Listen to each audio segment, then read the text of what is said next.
नमस्कार, मैं रीमा प्रसाद, Republic ईबिक्स cash studio में आप सभी का स्वागत है। ईडी की पूछताछ से जुड़ी हुई बड़ी खबर आ रही है। इस बड़ी खबर के साथ करेंगे बुलेटिन की शुरुआत। आपके साथ मैं हूं शाजिया निसार। आपको बता दें कि रिया के जवाब से संतुष्ट नहीं है ईडी। रिया और सीए के जवाब में अंतर महसूस किया गया है। अकाउंट से पैसे निकालने पर भी गोलमोल जवाब दिए गए हैं। 15 करोड़ को लेकर के भी पूछताछ होगी। रिया, शौविक और इंद्रजीत से सवाल और आज जो पूछताछ होनी है वो आमने सामने बिठाकर पूछताछ होनी है, क्योंकि अलग अलग तरीके से बातचीत की गई है। लेकिन अब इनके बयानों में जब फर्क देखा गया उसके बाद ईडी की टीम ने यह तय किया। ऐसा पहले भी मामलों में होता रहा है और एक बार फिर से इस मामले में यानी सुशांत मर्डर मामले में इस तरीके से कदम ईडी की टीम आगे बढ़ा रही है। अलीशा इस वक्त हमारे साथ जुड़ी। अलीशा, अपडेट कीजिए इस खबर को।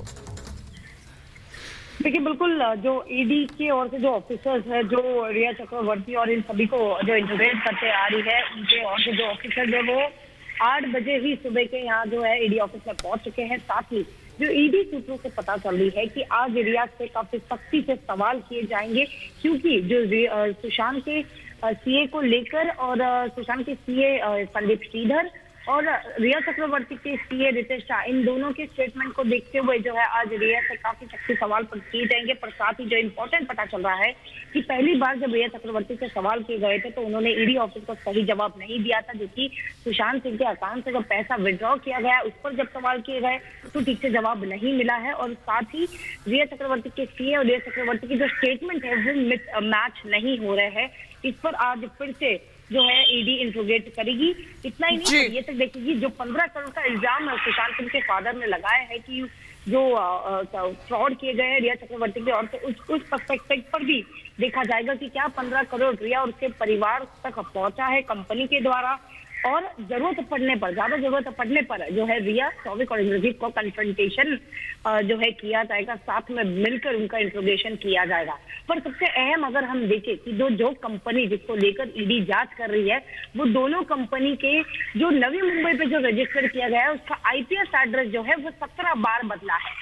आज रिया से पूछा जाएगा, शौविक चक्रवर्ती से पूछा जाएगा, इंद्रजीत चक्रवर्ती से पूछा जाएगा कि ऐसी क्या जरूरत पड़ी और क्या वजह थी जिसकी वजह से कंपनी के जो आईपी एड्रेस है उसको 17 बार बदला गया है।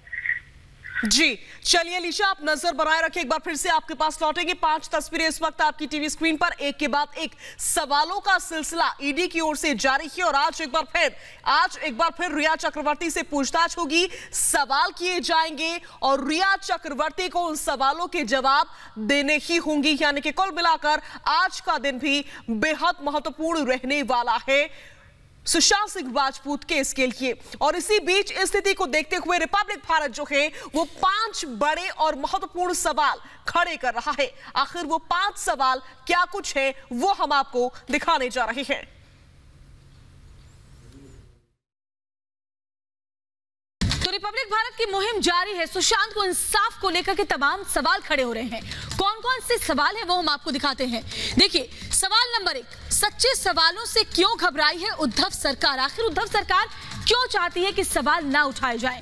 इसके अलावा सवाल नंबर 2 जो रिपब्लिक भारत उठा रहा है वो ये कि पहले जांच और अब अर्नब को रोकने का प्लान आखिरकार महाराष्ट्र सरकार क्यों बना रही है? क्या नहीं चाहती महाराष्ट्र सरकार की सच्चाई सामने आए? इसके अलावा सवाल ये भी कि सच छुपाने के लिए सवाल पर पाबंदी क्यों? क्या सवाल रोक देने से, सवाल पर रोक लगा देने से सच छुप जाएगा? इसके अलावा सवाल ये भी कि रिपब्लिक भारत के खुलासे से उद्धव सरकार आखिर क्यों डर रही है? क्यों उद्धव सरकार नहीं चाहती कि सुशांत की मौत का राज, उसकी सच्चाई सबके सामने आए? और सवाल नंबर 5, सुशांत के सच से महाराष्ट्र सरकार में खलबली क्यों है? रिपब्लिक मीडिया नेटवर्क अगर ये सवाल उठा रहा है तो महाराष्ट्र की सरकार की नींद आखिरकार क्यों उड़ी हुई है? ये तमाम सवाल है, लेकिन इन सवालों के जवाब जब तक नहीं मिल जाते हमारी मुहिम जारी रहेगी। तो सवाल रिपब्लिक मीडिया नेटवर्क उठा रहा है, सवाल ईडी की टीम भी पूछ रही है और लगातार पूछ रही है। किससे किससे कितने घंटे पूछताछ हुई है वो हम आपको बता रहे हैं। रिया चक्रवर्ती से 9 घंटे तक पूछताछ चली। भाई शौविक से 18 घंटे तक पूछताछ की गई। सैमुअल मरांडा से 9 घंटे तक पूछताछ हुई। श्रुति मोदी से 6 घंटे की पूछताछ हुई। और आज एक बार फिर सवालों का सामना करना पड़ेगा रिया को। और इस बीच एक और बड़ी खबर सुशांत केस से जुड़ी हुई है। बड़ी खबर है, सुशांत की कंपनी का बदला गया आईपी एड्रेस। 17 बार ये एड्रेस बदला गया। 7 अगस्त को भी इस एड्रेस को बदला गया था। क्यों और किस वजह से ये एड्रेस बदला गया, वजह जानने में ईडी की टीम जो है वो जुटी हुई है। लगातार ईडी की टीम जो है, इन्फोर्समेंट डायरेक्टरेट जो है वो सवाल कर रही है और इसीलिए आज एक बार फिर से रिया चक्रवर्ती को समन जारी किया गया है। उनकी उपस्थिति होगी और उनके सामने एक बार फिर से ईडी के सवाल होंगे। तो बड़ी खबर पे लगातार हमारी नजर बनी हुई है और सिलसिलेवार तरीके से हम आप तक ये खबर पहुंचा रहे हैं।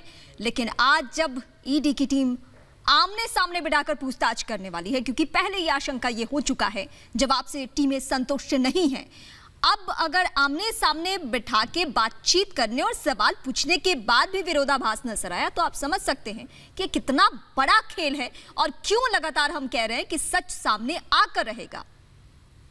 जी हाँ, एक्सक्लूसिव डॉक्यूमेंट, एक्सक्लूसिव कागजात हम आपको दिखा रहे हैं। लगातार एक के बाद एक बड़े खुलासे भी कर रहे हैं और सच आपके सामने हम लगातार रख रहे हैं।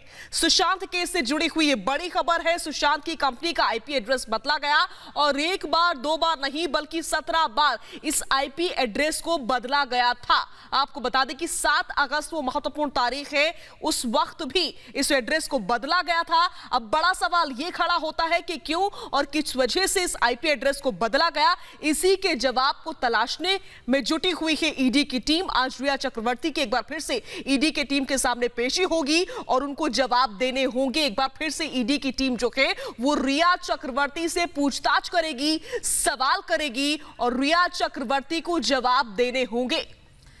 सीधे न्यूज रूम का हम रुख करते हैं। श्वेता इस वक्त हमारे साथ जुड़ रही हैं। श्वेता, ईडी की टीमें पूछताछ तो आज करने वाली है, बड़ा खुलासा आज भी होगा। सिलसिलेवार तरीके से हम उन सवालों के बारे में अपने दर्शकों को बताएंगे, लेकिन 1-2 बार नहीं बल्कि 17 दफे जब आईपी एड्रेस बदला जाए।